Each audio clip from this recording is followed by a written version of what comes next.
गोपाला, ओ जय गोविंद गोविंद गोपाला, जय गोविंद गोविंद गोपाला, जय गोविंद गोविंद गोपाला, जय मुरली मनोहर नंद लाला, ओ जय मुरली मनोहर नंद लाला, ओ जय गोविंद गोविंद गोपाला, ओ जय गोविंद गोविंद गोपाला, जय मुरली मनोहर नंद लाला, जय मुरली मनोहर नंद लाला, जय गोविंद गोविंद गोपाला, जय गोविंद गोविंद गोपाला, जय गोविंद गोविंद गोपाला, जय गोविंद गोविंद गोपाला।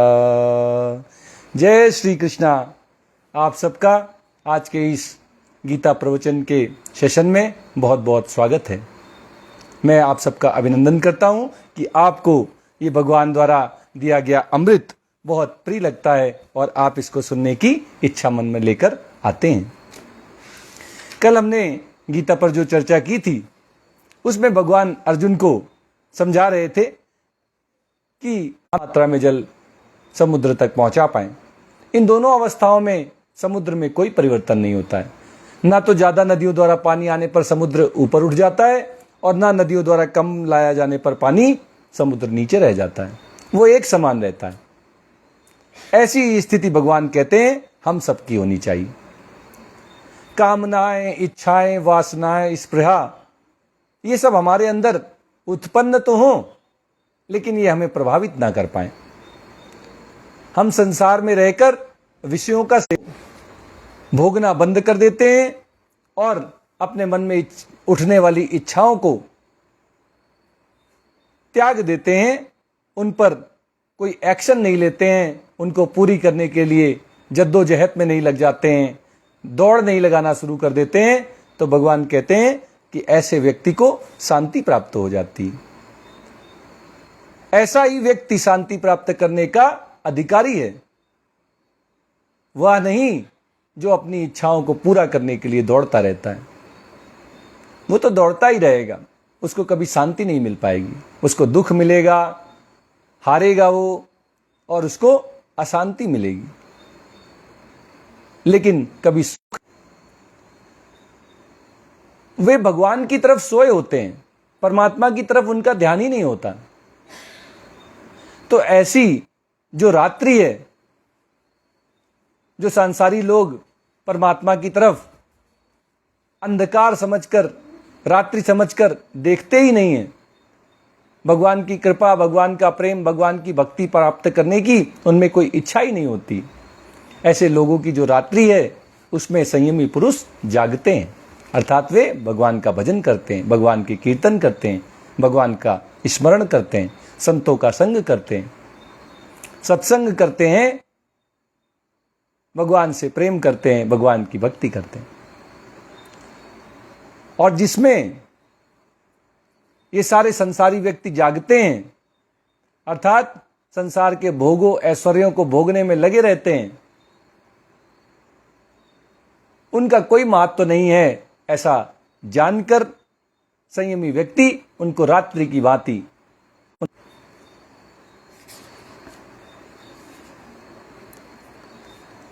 इसके साथ साथ भगवान ने कहा था कि अगर हमारी इंद्रियों में से कोई एक इंद्री भी ऐसी है जिसमें हमारा वश नहीं है, जो स्वतंत्र रूप से आचरण कर रही है, तो वो इंद्री अपने साथ मन को बहा के ले जाती है। और भगवान ने उदाहरण दिया था कि जैसे वायु नौका को बहा कर ले जाती है। अगर नाविक ने नदी के किनारे लंगर नहीं डाला है, नौका को बांधा नहीं है, तो नौका वायु के वेग से चली जाती है। और वायु दो तरह से प्रभावित करती है नौका को। पहला तो उसकी मंजिल से दूर ले जाती है, जहां उसको पहुंचना है उसके बजाय दूसरी जगह पहुंचा देती है। और दूसरा, वो नौका को डुबो देती है, क्योंकि उसमें कोई नाविक नहीं है जो उसको बचा सके, उसको पार लगा सके। इसी तरह ऐसी जो एक इंद्री है जिस पे हमारा वश नहीं है, चाहे वो जननेंद्री हो, काम भोग में लगी रहती हो, या हमारी जीवा हो, स्वाद में लगी रहती हो, या हमारी आंखें हो जिन्हें गंदे दृश्य देखने की आदत हो गई हो, या हमारे कान हो जिन्हें गंदी गंदी बातों में बड़ा रस आता हो। ऐसी जो भी इंद्री हमारे हाथ से छूट गई है, जिस पे हमारा मन नियंत्रण नहीं कर पा रहा है, जो हमारी बुद्धि के वश में नहीं है, वो मन को अपने साथ काम वासना की पूर्ति में लगा लेती है। और जब मन चला जाता है साथ में, तो बुद्धि को भी हर लेता है। तो ऐसी जो इंद्री होती है, ये भी मनुष्य को दो तरह से नुकसान पहुंचाती है। जैसे नाव दो तरह से नुकसान हुआ था, वो मंजिल पे भी नहीं पहुंची और डूब भी गई। इनमें से दो कोई भी हो जाए, आपका नुकसान ही है। इसी तरह इंद्री अगर स्वच्छंद रूप से आचरण कर रही है, विचरण कर रही है,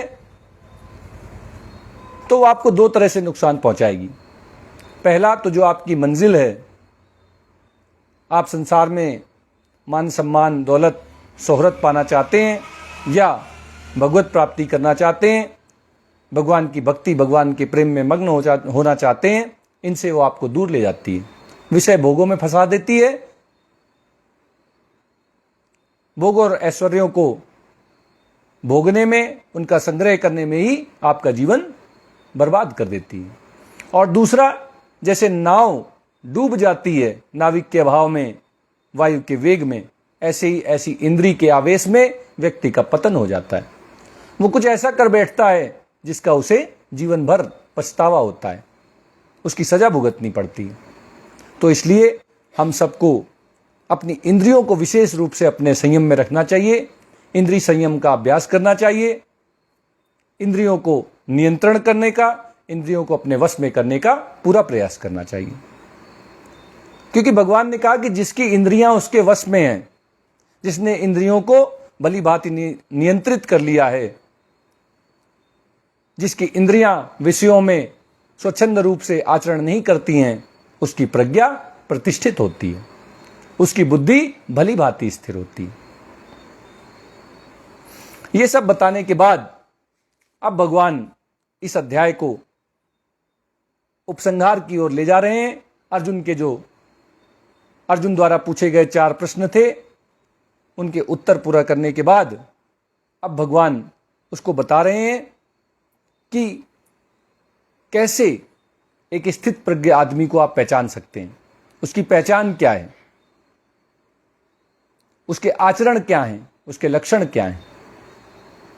इसका उपसंहार करते हुए भगवान कहते हैं, विहाय कामान्यः सर्वान् पुमांश्चरति निस्पृहा निर्ममो निरहंकारः स शांतिम अधिगच्छति। भगवान कहते हैं, विहाय कामान यह सर्वान पुमान, जो पुरुष अपनी सभी कामनाओं को त्याग देता है, जो भी उसको पाने की, कुछ बनने की, कुछ अर्जित करने की, कुछ संग्रह करने की, कुछ भोग करने की कोई भी कामना अगर उसके अंदर मन में उठती है, तो वो उसका त्याग कर देता है। किसी भी इच्छा को पूरी करने के लिए वो भागता नहीं, प्रयास नहीं करता है, सबका त्याग, बिना किसी इच्छा को छोड़े, बिना किसी कामना को अलग किए, उस एक तरफ से सबका त्याग कर देता है। और भगवान कहते हैं, चरति निस्पृहा, उसमें कोई स्पृहा भी नहीं रह जाती है। अब आप कहेंगे कामना तो कह दिया, फिर स्पृहा का क्या मतलब है? कामना इच्छा है जो नहीं है उसको पाने की, किसी भोग को भोगने की,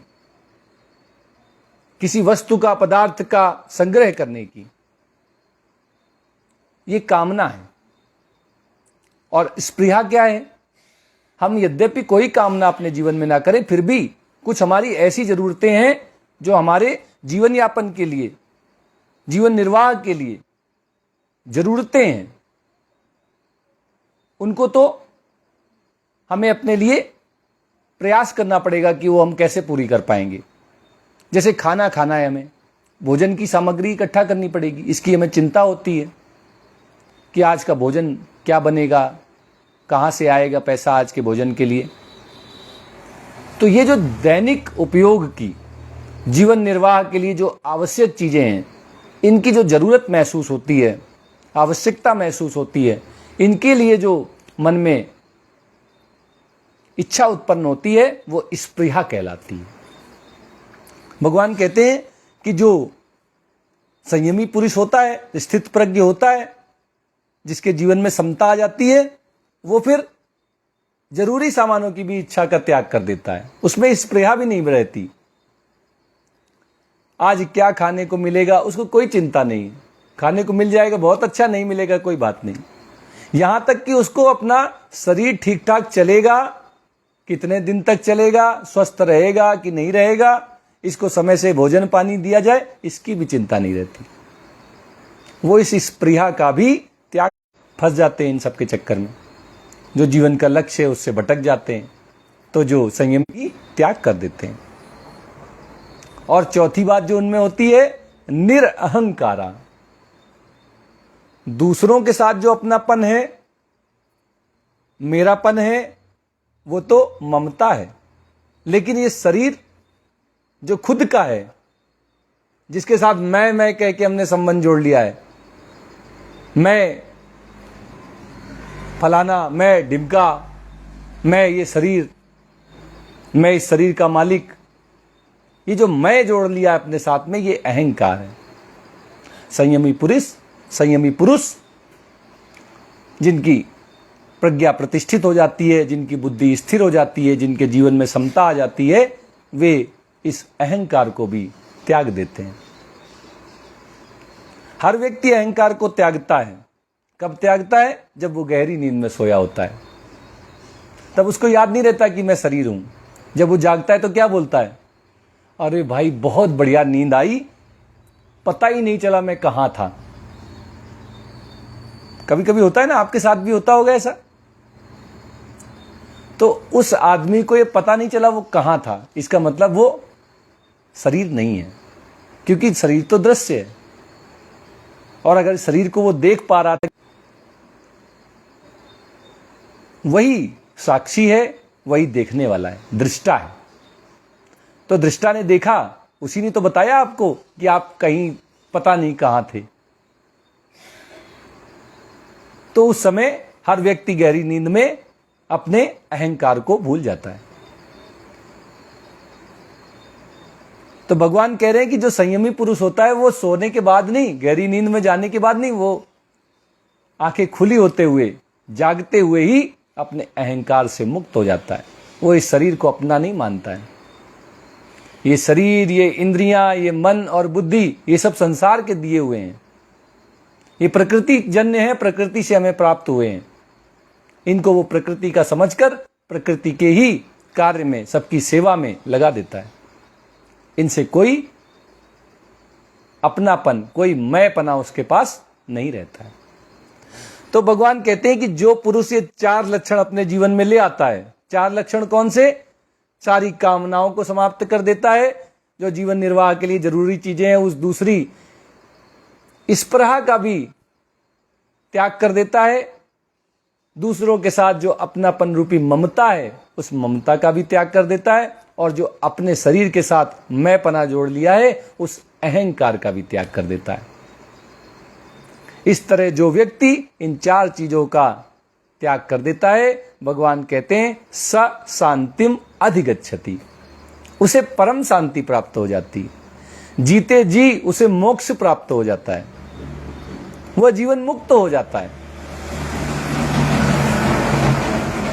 फिर उसको मुक्ति पाने के लिए कुछ विशेष कार्य करने की आवश्यकता नहीं रह जाती।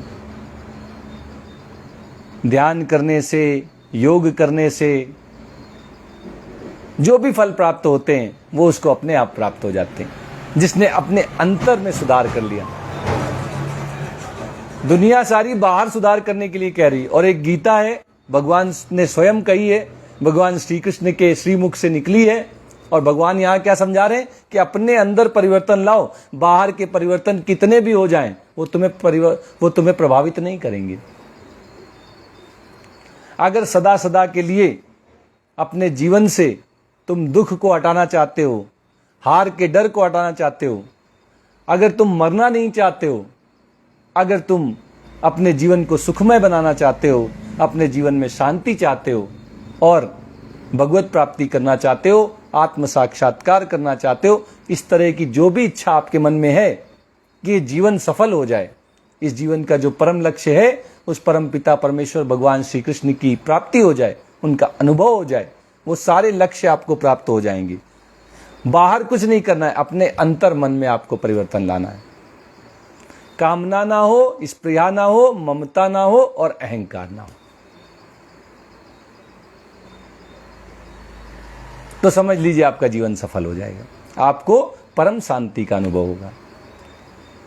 बड़े बड़े ऋषि मुनि जिस शांति की तलाश में भटकते रहते हैं, वेदों का अध्ययन करते हैं, उपनिषदों को पढ़ते हैं, ध्यान योग सब साधनों का प्रयोग करते हैं, वो आपको केवल ये 4 चीजें सीखने पर ही प्राप्त हो जाएंगी। अब भगवान इस अध्याय का श्रृंगार कर रहे हैं। अंतिम श्लोक में भगवान अर्जुन से कहते हैं, ऐसा ब्राह्मी स्थिति, ऐसा ब्राह्मी स्थिति पार्थ नैनाम प्राप्य विमुह्यति स्थित्वास्यमंत काले अपि ब्रह्म निर्वाण मृच्छति। भगवान कह रहे हैं कि ये ब्राह्मी स्थिति है, अर्थात ये ब्रह्म को प्राप्त हुए व्यक्ति की स्थिति है। कौन सी स्थिति, किस स्थिति की बात भगवान कर रहे हैं? यही जो अभी पिछले श्लोक में बताई थी कि जीवन से 4 चीजें खत्म हो जाएं, किसी चीज की इच्छा ना हो, कामना ना हो, जीवन निर्वाह की भी कोई चिंता ना हो, कोई स्पृहा ना हो, किसी से अपनापन ना हो, ममता ना हो और अपने शरीर के प्रति भी कोई आसक्ति ना हो, अहंकार ना हो। जब जीवन में ये 4 लक्षण आ जाते हैं, 4 गुण उत्पन्न हो जाते हैं, तो भगवान कहते हैं कि ऐसी स्थिति ब्रह्म को प्राप्त मनुष्य की स्थिति है। हे पार्थ, हे प्रथापुत्र अर्जुन, नैनम प्राप्य विमुह्यति, इस स्थिति को प्राप्त करने वाला व्यक्ति कभी मोहित नहीं होता। संसार का कोई भी भोग और ऐश्वर्य आ जाए, स्वर्ग के सुख भी उसको कभी विचलित नहीं कर पाएंगे, कभी उसको उसके पथ से भ्रमित नहीं कर पाएंगे, उसको अपने साथ भोगने में नहीं लगा पाएंगे। ऐसी ये स्थिति है जिसको ब्रह्म प्राप्त व्यक्ति की स्थिति ब्राह्मी स्थिति भगवान कह रहे हैं। कामना नहीं, स्पृहा नहीं, ममता नहीं और अहंकार नहीं, हो गई स्थिति, मिल गए ब्रह्म।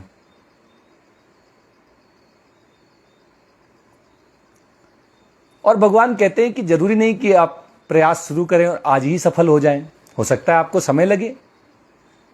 तो भगवान कहते हैं स्थित्वा अस्यम अंत कालेपि, अगर आप जीवन के अंतिम समय में भी इस स्थिति को प्राप्त कर लें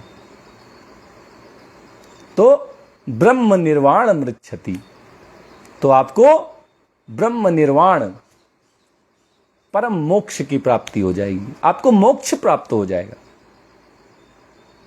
अगर जीवन के अंतिम समय में भी आपने कोई कामना नहीं की, कोई स्पृहा नहीं रही, अगर आपके अंदर कोई ममता नहीं रही और आपने अगर अपना अहंकार भी त्याग दिया, तो आप ब्रह्म निर्वाण को प्राप्त हो जाएंगे, आपको मोक्ष प्राप्त हो जाएगा।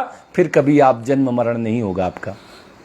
आप जन्म मरण के चक्र से सदा सदा के लिए मुक्त होकर भगवान श्री कृष्ण के साथ गोलोक धाम वृंदावन में आनंद पूर्वक रहेंगे, हमेशा हमेशा के लिए। कभी जन्म नहीं लेना पड़ेगा उसके बाद। ये इस स्थिति की महिमा है। और इसके लिए धन चाहिए, संपत्ति चाहिए, करोड़ों का बैंक बैलेंस चाहिए, लाखों के शेयर चाहिए, कुछ नहीं चाहिए भैया। इसके लिए अपने अंदर सुधार करना है। क्या सुधार करना है? कोई कामना उत्पन्न हो तो उसको पूरी करने में नहीं लग जाना है। शरीर निर्वाह के लिए भी बहुत परेशान नहीं घूमना है कि अरे कैसे हमारा जीवन पार होगा। ज्यादा किसी से ममता नहीं लगा बैठनी है और अपने शरीर के साथ भी ज्यादा घुल मिल नहीं जाना है, अपने आप को शरीर नहीं समझ लेना है, इस अहंकार से भी मुक्त हो जाना है। तब आपकी स्थिति ब्रह्म निर्वाण को प्राप्त, ब्रह्म को प्राप्त व्यक्ति की जैसी होगी। फिर आपको कभी कोई विचलित नहीं कर पाएगा, चाहे जो भी जीवन में दुख आ जाए, रोग आ जाए, चाहे जैसी पीड़ा हो जाए, चाहे जितनी हानि हो जाए, कभी आप विचलित नहीं होंगे। अच्छा, अभी अगर आपने होश हवास में हाथ पैर के सही रहते हुए, दिमाग के ठीक काम करते हुए अगर ये काम नहीं किया, तो जब वृद्धावस्था आ जाएगी, हाथ पैर ठीक से काम नहीं करेंगे, वाणी सही से बोल नहीं पाएगी, दिमाग सही से काम नहीं करेगा, तब आप कैसे स्थिति प्राप्त कर पाएंगे? कैसे कामनाओं को छोड़ पाएंगे? कैसे आप इस प्रयास से रहित हो पाएंगे? कैसे आप ममता से मुक्त हो जाएंगे? और कैसे आप अहंकार से पार पाएंगे? इसीलिए जीवन भर साधन करना है, लेकिन फिर भी कभी अगर भगवान की कृपा हो जाए तो अंत समय में कोई साधु का संग हो जाए, कोई संत महापुरुष आपके पास आ जाए, या भगवान की अहेतु की कृपा से आपके अंदर की स्पृहा चली जाए, ममता चली जाए, कामना चली जाए और आपका अहंकार भी मिट जाए। आपने देखा होगा ऐसे लोगों को, जीवन भर बड़ी चालाकी से वो जीवन जीते रहे, बड़े चतुर चालाक, हमेशा इधर की उधर करने वाले,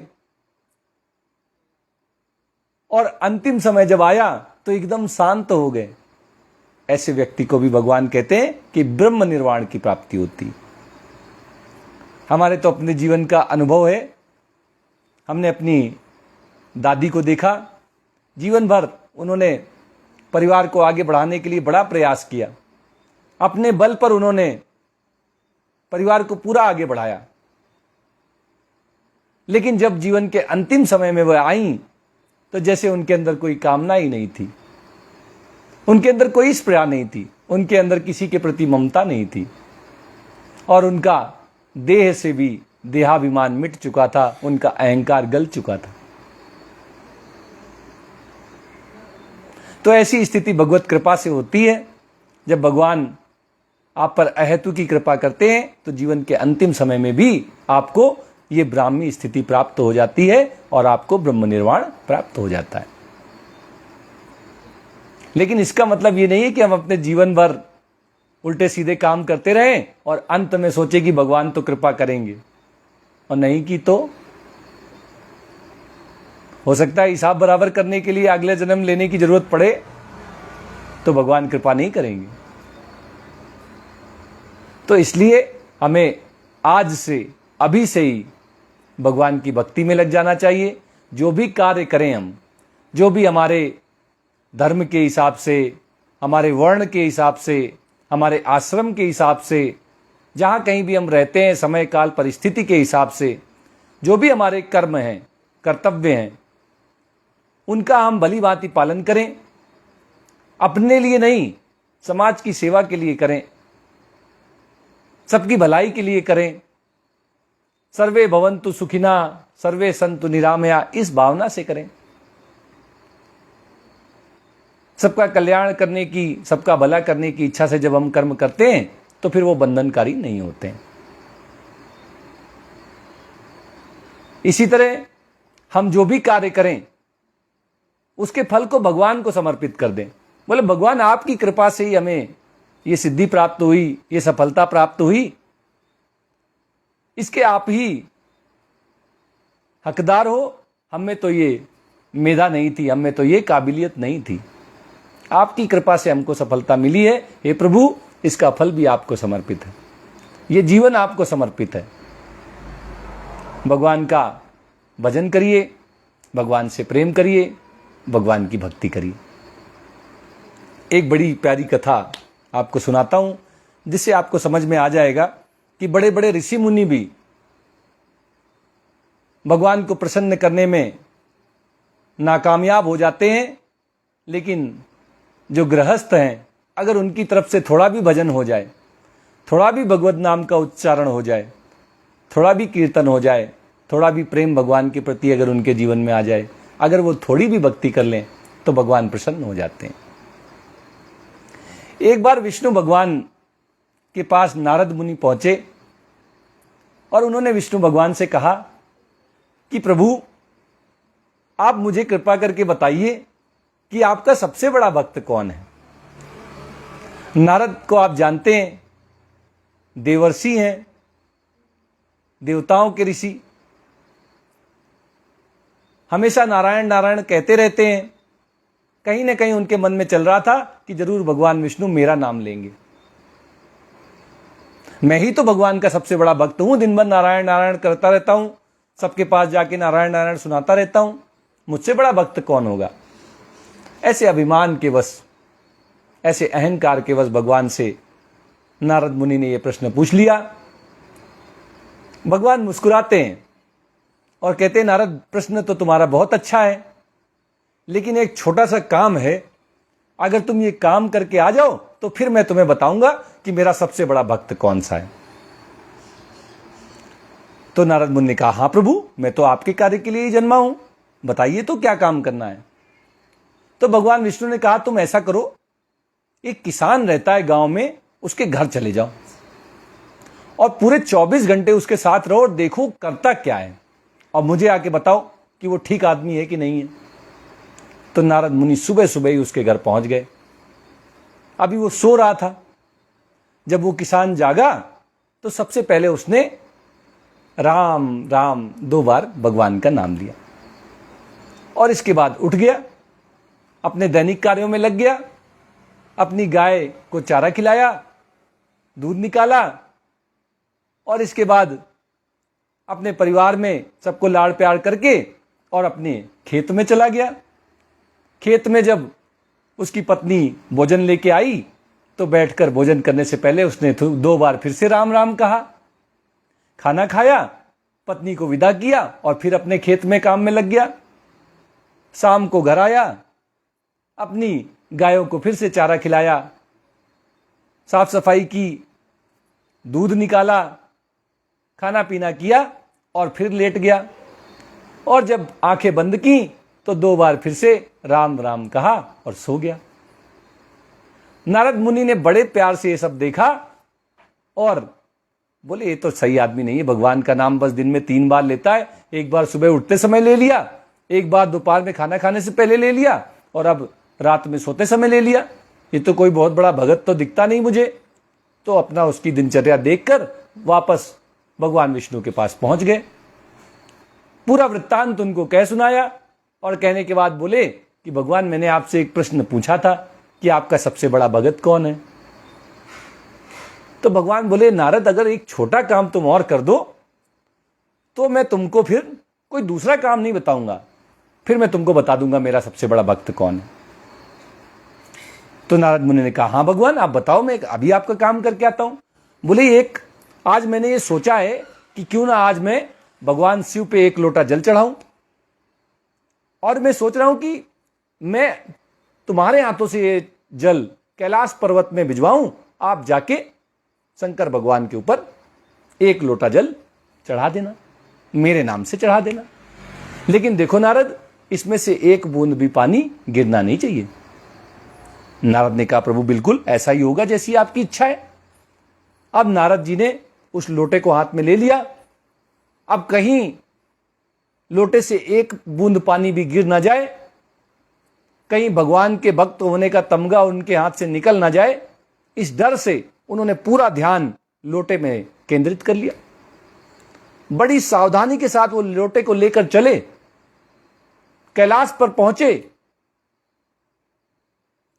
जब उनको नंदी जी ने प्रणाम किया तो बोले, देखो नंदी, अभी बहुत जरूरी काम से हूं, अभी पहले भोले बाबा तक पहुंच जाने दो, अभी तुम हटो बीच से। बोले, अरे कुछ नारायण नारायण तो आज कुछ हो नहीं रहा है। अरे बोले, वो सब बाद में, पहले हमको भोले बाबा में जल चढ़ा देना है। बीच में गणपति बप्पा मिल गए। नारद जी से बोले, मुनि नारद, आपको प्रणाम है।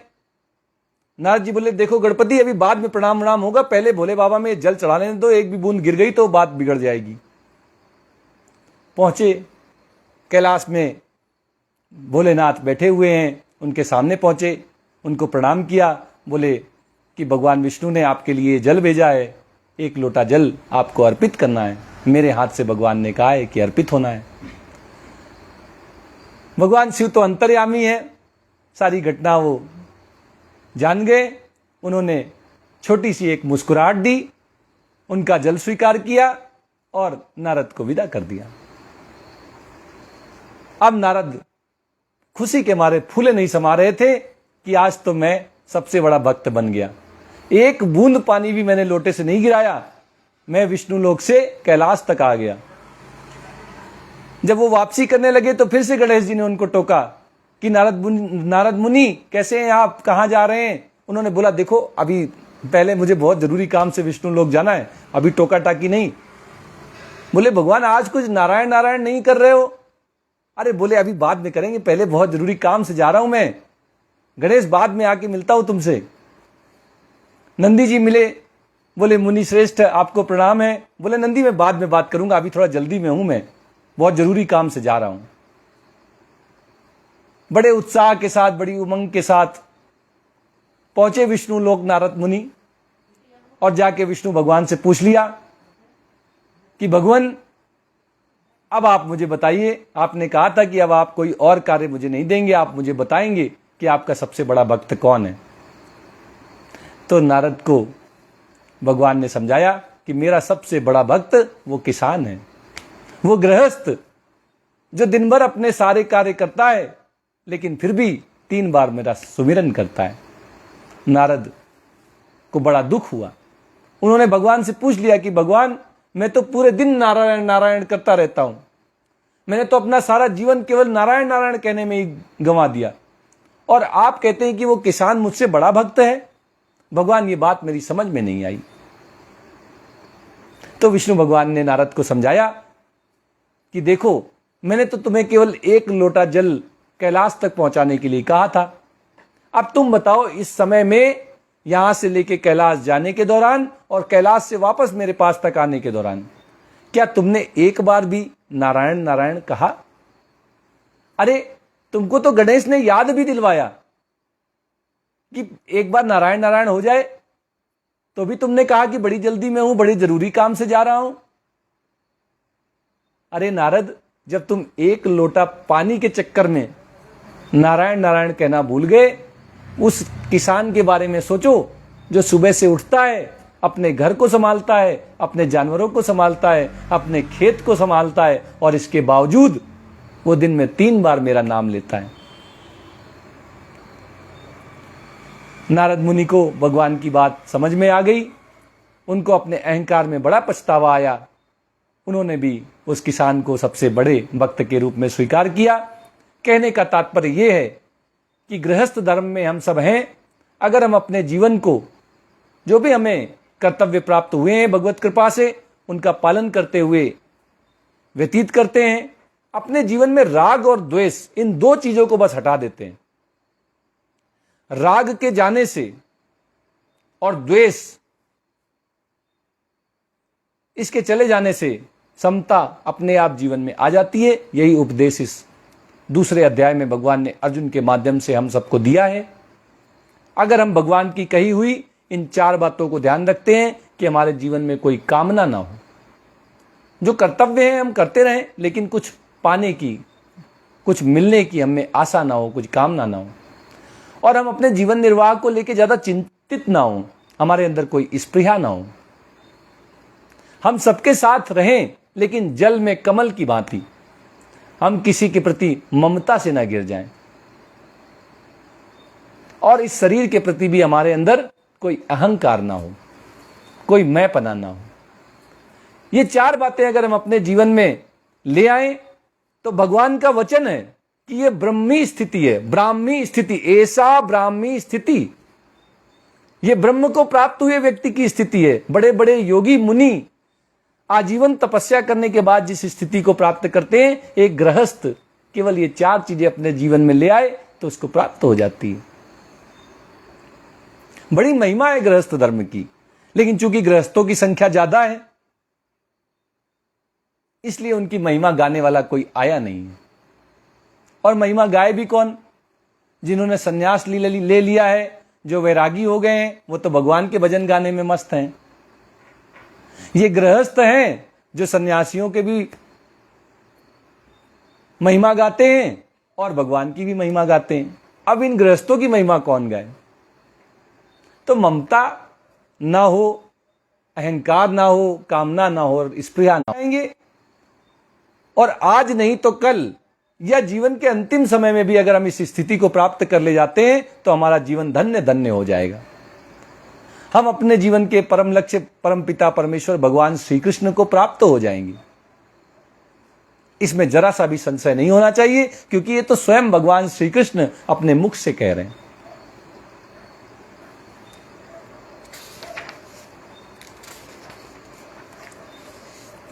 ओम तत्सत इति श्रीमद् भगवद गीतासु उपनिषत्सु ब्रह्म विद्यायाम योग शास्त्रे श्री कृष्णार्जुन संवादे सांख्य योगो नाम द्वितीयो अध्याय।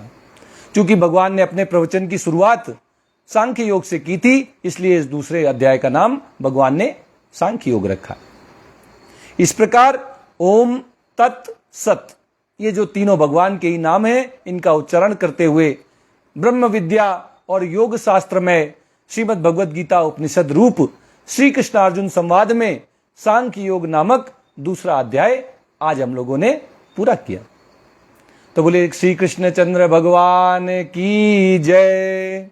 अब एक भजन करते हैं और इसके साथ ही आज के इस गीता सेशन को समाप्त करते हैं। मेरे मन मंदिर में आन पधारो मेरे राधे श्याम। मेरे मन मंदिर में आन पधारो मेरे राधे श्याम। मेरे मन मंदिर में आन विराजो वासुदेव श्री श्याम। मेरे मन मंदिर में आन विराजो मेरे राधे श्याम। हो जाता है सब आसान तेरा ध्यान धरूं जब श्याम। हो जाता है सब आसान तेरा ध्यान धरूं जब श्याम। मेरे मन मंदिर में आन पधारो मेरे राधे श्याम। मेरे मन मंदिर में आन विराजो वासुदेव श्री श्याम।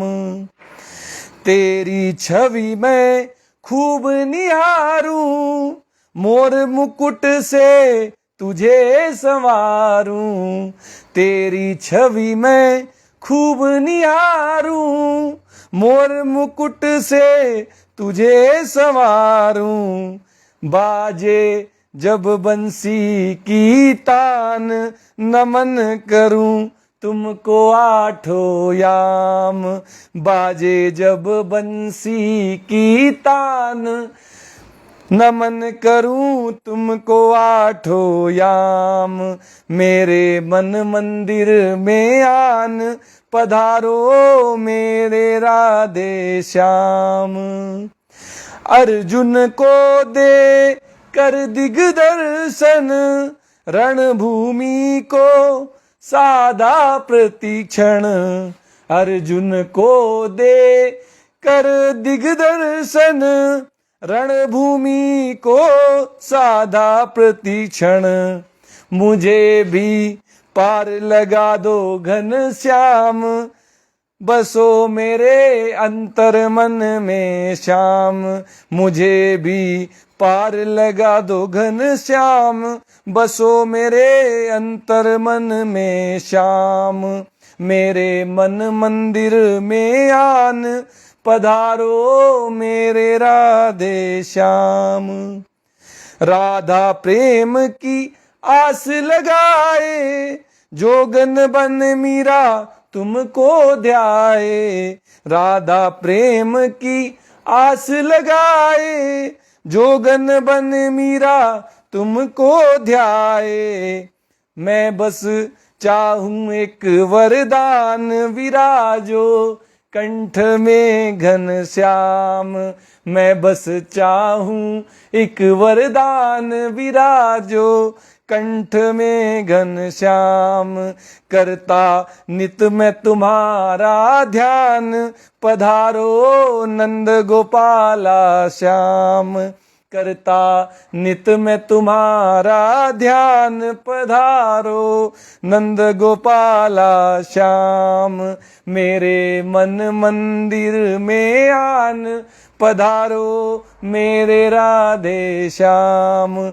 मेरे मन मंदिर में आन, विराजो वासुदेव श्री श्याम। मेरे मन मंदिर में आन, विराजो मेरे राधे श्याम। जय श्री कृष्णा, जय श्री कृष्णा, जय जय श्री राधा कृष्णा।